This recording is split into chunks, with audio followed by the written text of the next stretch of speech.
السلام عليكم ورحمة الله وبركاته. عشاق الساحرة المستديرة محمد فريسكا يحييكم من نص الملعب. خش بينا يابا على وجع القلب. غزل المحلة المدير الفني بتاعه عامل مشاكل. يمكن الحدث في الدوري المصري اللي موجود اليومين دول هو المدير الفني لغزل المحلة. الراجل كسب 3 متوشة وتعادل ماتش، محسسين ان هو خد الدوري. الراجل عايز يمشي واحنا ماسكين فيه، خلاص يمشي. بالرغم ان انا ببقى يعني بتمنى من ربنا ان الفرق الجماهيريه تكون موجوده وتقعد يعني متربعه كده على الدوري ومقعده بقى انديه الشركات دي مقعدها تحت، لان انديه الشركات دي هي سبب رئيسي ان الدوري المصري ما يبقاش ليه طعم. فين ايام ما كنا بنلعب المحله في المحله، الاهلي يلعب المحله والزمالك يلعب المحله والقناه تبقى موجوده، احمد العجوز.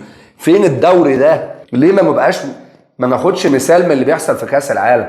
كاس العالم شايفين عامل ازاي، شايفين الناس بتحترم بعض ازاي، الجمهور قاعد جنب بعضه، حتى لو حصلت بعض المناوشات كلها عاديه يا اخي، كلها سهله قوي.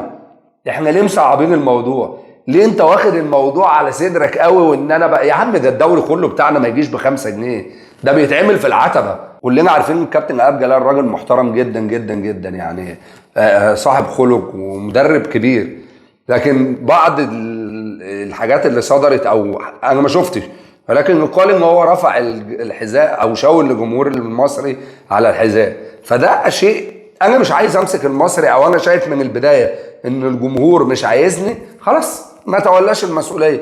ولكن ايه المشاهد اللي بنصدرها للعالم ده؟ ايه ده؟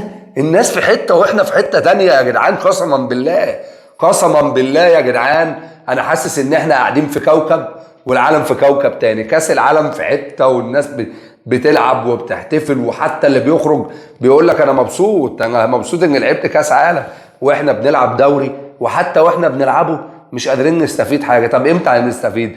امتى هيبقى عندنا الثقافه اللي تاهلنا ان احنا نبقى في كاس العالم واحنا اساسا اللي بيشاور على الجزمه واللي بيقعد الحاجات دي مستفزه. يا رب تكون الحلقه عجبتكم. ما تنسوش تصلوا على سيدنا محمد وتشتركوا في القناه وتفعلوا الجرس عشان يوصلك كل جديد. سلام. يا اخي قسما بالله انت منك لله، انا والله يا ابني ما قادر اشتغل الدوري ده بعد كاس العالم. انت ازاي كده؟